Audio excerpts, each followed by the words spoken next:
Olá, queridos, hoje no Bíblia Todo Dia, 2 Samuel, capítulos 1 a 3. Lembre-se, primeiro leia as escrituras para depois assistir os vídeos, você vai ter um melhor proveito, tá bem?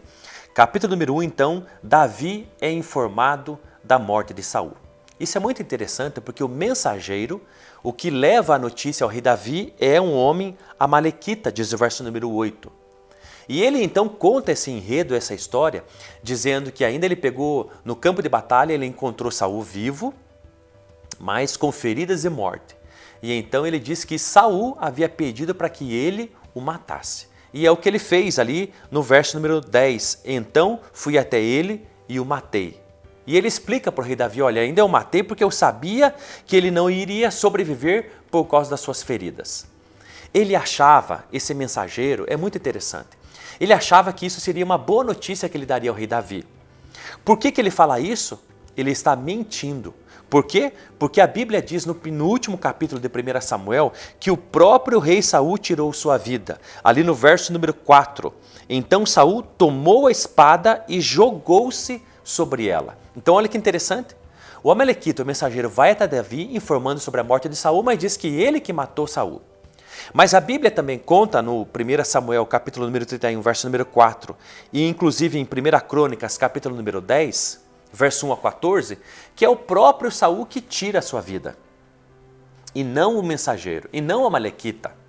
Por que ele está dizendo isso? Porque ele considera que isso vai ser uma boa notícia para o rei Davi, e com base nisso ele vai ser recompensado.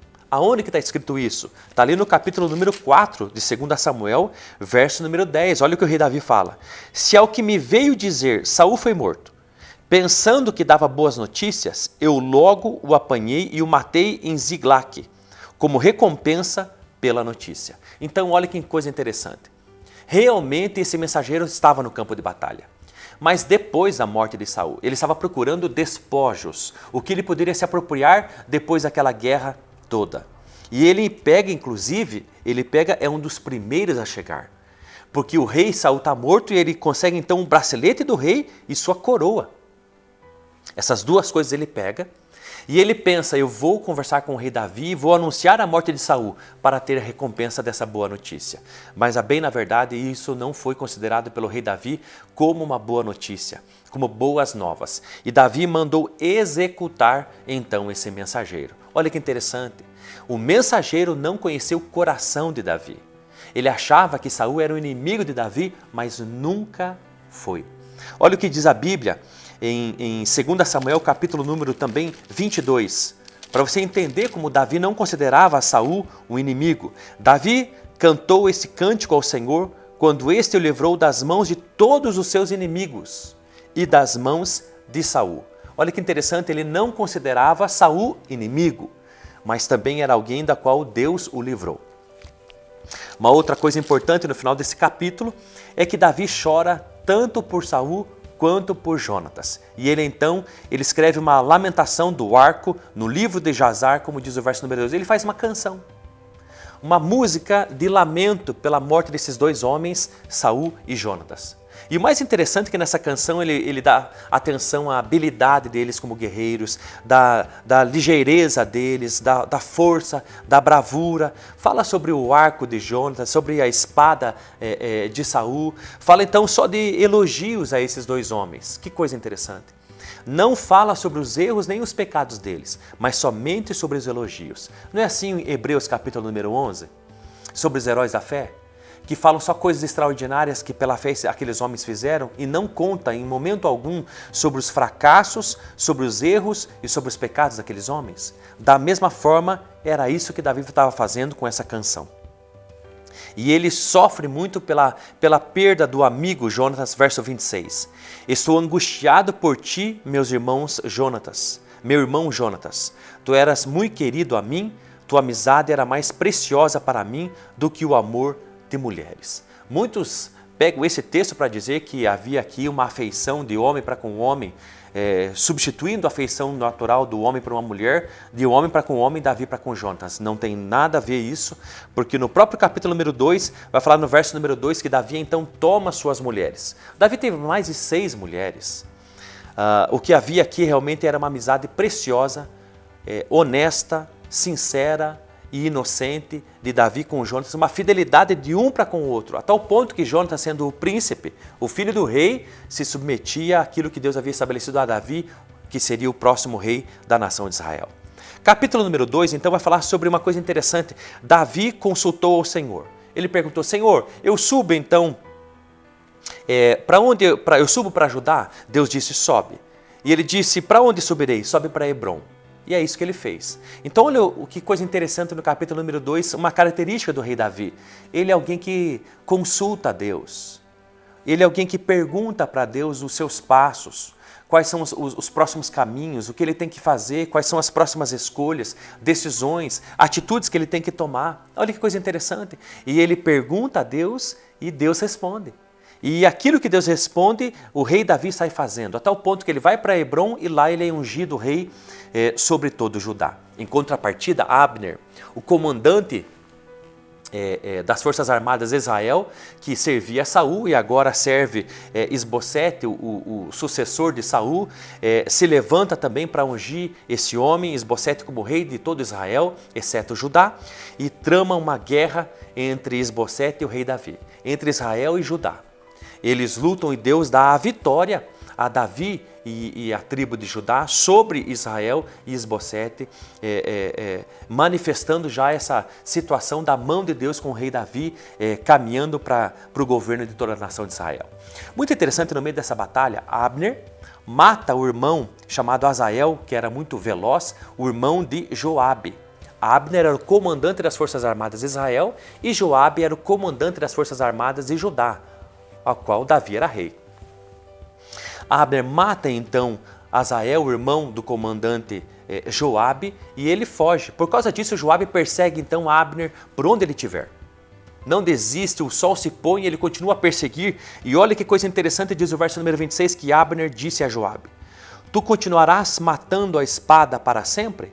Não sabes que isso levará à amargura? Até quando te demorarás em ordenar às tropas que desistam de perseguir seus irmãos? Então, por causa disso, Abner disse então para Joabe: Você não vai se cansar de me perseguir? O sol já se pôs e você continua ainda perseguindo e matando?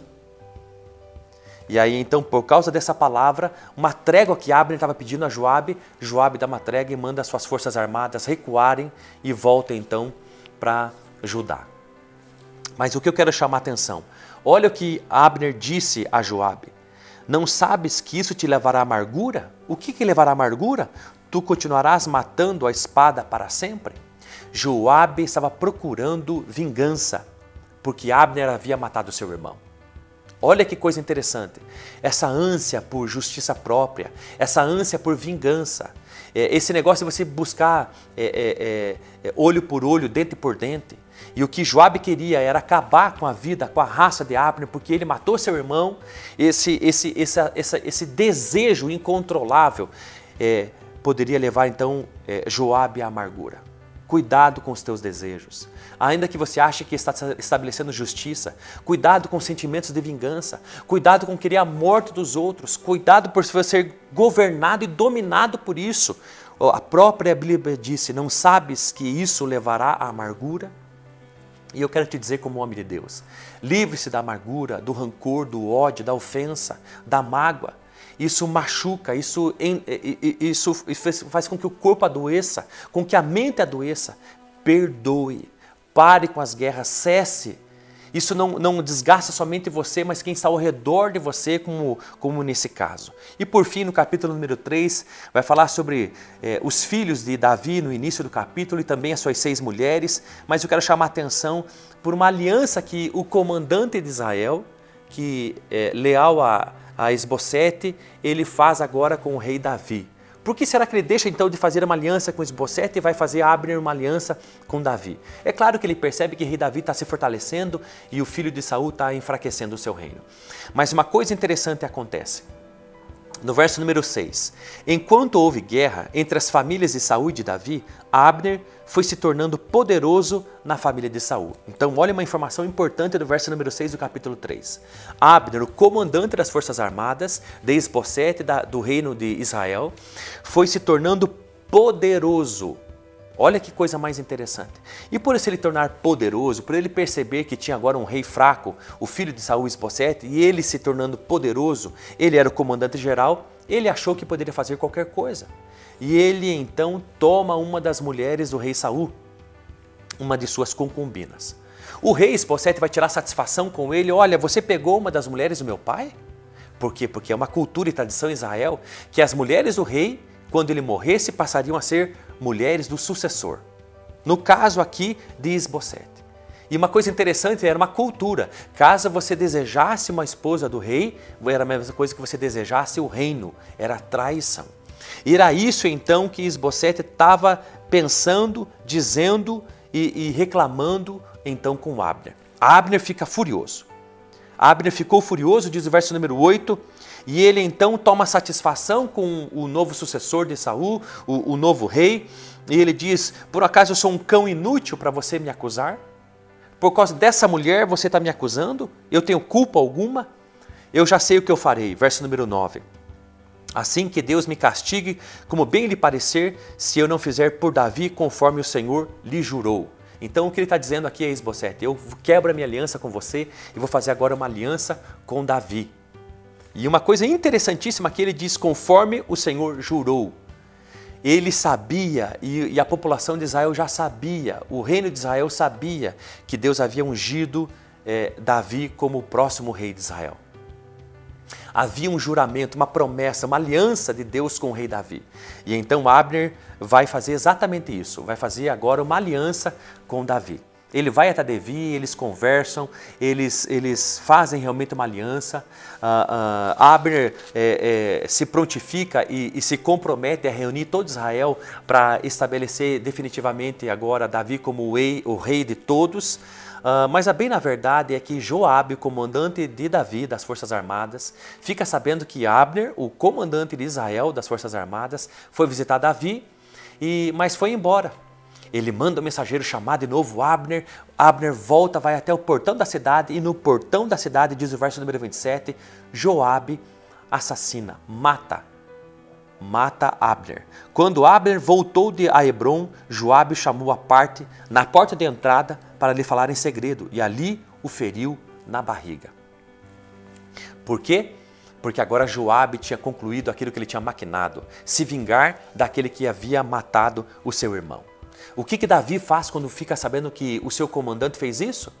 Ele amaldiçoa Joabe, que Joabe e toda a família de seu pai seja culpada e nunca falte quem tenha fluxo ou lepra, quem precise de muletas e quem seja ferido à espada ou quem passe fome na família de Joabe. Olha que interessante. O rei Davi amaldiçoa seu comandante das Forças Armadas. Por quê? Porque o rei Davi não concorda com aquilo. Canta agora uma canção em prol de Abner, que havia morrido, e fica triste e lamenta pela morte desse homem. Por quê? Porque ele considera um grande homem, um grande líder da nação de Israel, morre. E é assim que termina o capítulo número 3. Deus te abençoe.